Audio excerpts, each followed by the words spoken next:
পুজো শুরু হলেই যেন শহরটা এক অন্য রূপ নেয়। রাস্তায় রাস্তায় আলোর ঝলক, প্রতিটি মোড়ে বাজে ঢাকের তালে তালে আগমনী সুর, মণ্ডপের সামনে মানুষের ভিড়, কেউ ছবি তুলছে, কেউ ভোগের লাইনে, আবার কেউ বন্ধুদের সঙ্গে আড্ডায় মেতে আছে। ছোট থেকে বড় সবার মুখে শুধু আনন্দের হাসি, বাতাসে মিশে থাকে ধূপের গন্ধ আর উৎসবের উচ্ছ্বাস। শহরের প্রতিটি কোণে বাজে একটাই সুর, মা এসেছেন।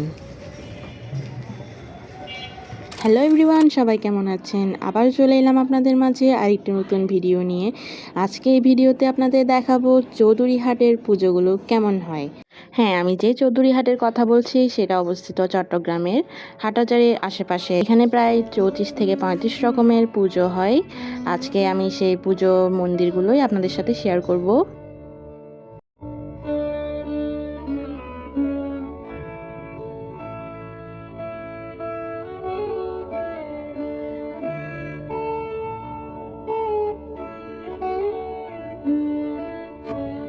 চৌধুরীহাট যাওয়ার জন্য আমরা ফ্রেন্ডরা সকাল সকাল রওনা হয়ে গেলাম। প্রায় 9টার দিকে বেরিয়ে গেছিলাম আমরা।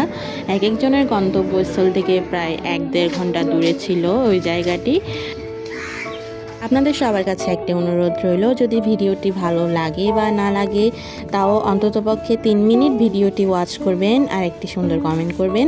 আপনি যদি আমার চ্যানেলে নতুন হয়ে থাকেন অবশ্যই কমেন্ট রেখে যাবেন যাতে আপনাকে আমি চিনতে পারি।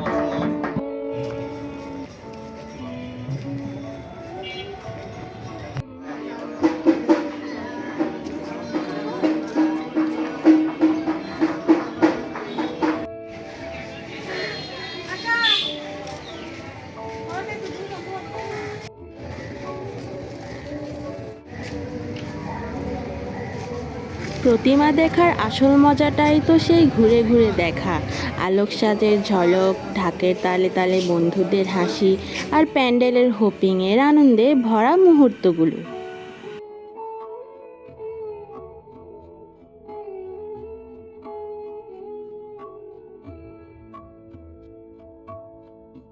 সকালবেলা তো বেরিয়েছিলাম বন্ধুদের সাথে চৌধুরীহাটের পুজোগুলো দেখার জন্য, যেটা আপনাদের সাথে শেয়ার করেছি। আর বিকেলবেলা বেরিয়েছিলাম মা আর দিদির সাথে এখানের আশেপাশের পুজোগুলো একটু ঘুরে দেখার জন্য। এখানে কয়েকটি ভিডিও ক্লিপ দিয়েছি যেগুলো আমি আপনাদের সাথে আগেও শেয়ার করেছি। তার মধ্যে এই পুজো মণ্ডপটি আমি সর্বপ্রথম আপনাদের সাথে ভিডিও আকারে শেয়ার করেছিলাম। যেদিন এই পুজো মণ্ডপটিতে তেমন একটা লাইট ছিল না, এখন রাতে এসেছি যেহেতু লাইটিং করা আছে, খুব সুন্দর লাগছে তাই না? দেখুন তো, এই পুজো মণ্ডপটির থিমটাই হচ্ছে পুরোটা আলাদা। এখানে যারা কষ্টে থাকে, যারা বেশি দুঃখ কষ্টে জীবনযাপন করে, তাদের জীবন কাহিনীটা একটু তুলে ধরা হয়েছে। এখানে বোঝানো হয়েছে আমরা তো সবসময় ঐতিহ্যর পেছনে দৌড়াই, কিন্তু আমাদের আশেপাশেও যে অনেক অসহায় মানুষ রয়েছে তাদের দিকে আমরা কখনো তাকিয়ে দেখি না। আর এটা দেখুন, এটাও আমি আপনাদের সাথে শেয়ার করেছি, যার নাম হচ্ছে কন্যাদান। প্রত্যেকটি মণ্ডপও যেন এক একটা গল্প, এক একটা শিল্পকর্ম। একটা পাড়ায় ঐতিহ্য, আরেকটা পাড়ায় আধুনিক ছোঁয়া। পুজোর রং ঠিক এরকমই বৈচিত্র্যময়। প্রত্যেক মণ্ডপের নিজস্ব সৌন্দর্য আছে, আর সেই সৌন্দর্যই পুজোকে করে তোলে অনন্য। আসলে কি বলুন তো, প্রতিটি মাই সুন্দর নিজের মতো করে। সৌন্দর্যের সংজ্ঞা এক নয়, প্রতিটি মূর্তি নিজের ভঙ্গিতে অনন্য। সব প্রতিমা এক নয়, তবুও প্রত্যেকটি অপূর্ব। কেউ রঙে ঝলমল, কেউ শান্ত ভঙ্গিতে মুগ্ধ করে। এটাই তো পুজোর রূপের জাদু।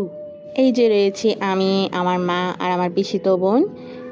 এই মন্দিরটির পাশেই ছিল আমার পিসিতো বোনের বাসা। তার বাসায় কিছুক্ষণ থেকে খাওয়া দাওয়া করে আবার বেরিয়ে পড়লাম আমি আর মা অন্যান্য পুজোগুলো দেখার জন্য।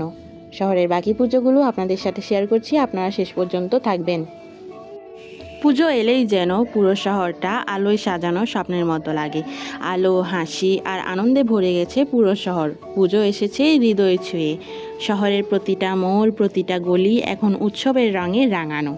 যেদিকেই তাকাও শুধু আলো আর উচ্ছ্বাস। এটাই তো পুজোর জাদু, তাই না?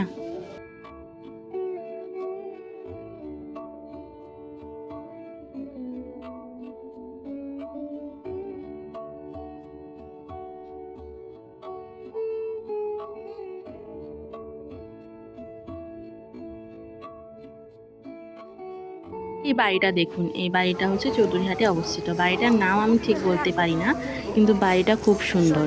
এখানে পুজোটাও খুব সুন্দরই হয়েছে।